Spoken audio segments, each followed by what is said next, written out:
Beruchim tiyu Rabotai. Excellente journée, des bonnes nouvelles. Baruch Hashem, tout va bien. Nous sommes aujourd'hui le 17 dans le mois de Shvat. 17 c'est Tov. Et comme vous savez qu'on est dans la semaine de Yitro, Yitro qui était non-juif, quel mérite il avait pour avoir d'abord une paracha qu'elle porte son nom, et en plus les 10 commandements et beaucoup des messages dans sa paracha. Alors, la Gemara, dans le Talmud Sanhedrin, page 94, elle nous répond, elle nous dit, vous savez qui était le premier dans le monde à nous apprendre qu'il faut dire toujours Baruch Hashem. Qui était le premier de dire ces deux mots-là? Baruch Hashem, Yitro. La Gemara même, elle s'étonne, quoi? Pendant toute la sortie d'Égypte, tout ce qui s'est passé, il n'y en avait pas un juif qui a su dire Baruch Hashem, soit-il béni le nom de Dieu, que Yitro était le premier à nous enseigner ça. Il y a un livre qui s'appelle Be'er Yosef, a été écrit par un rabbin, Rabbi Yosef Salonter. Et lui répond, il dit, regardez comment c'est beau ce message. Que c'est vrai qu'on a chanté quand on est sorti d'Égypte, la Shira, mais c'était un merci général.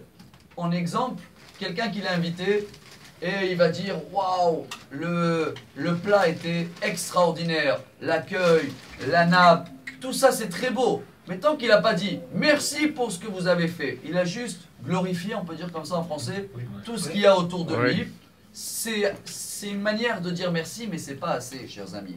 Quand on est sorti d'Égypte, on a chanté Dieu, comment c'est beau, les Égyptiens, ils sont noyés. Mais le merci, de voir Dieu derrière tout, ça c'était Yitro le premier qui nous a enseigné ça.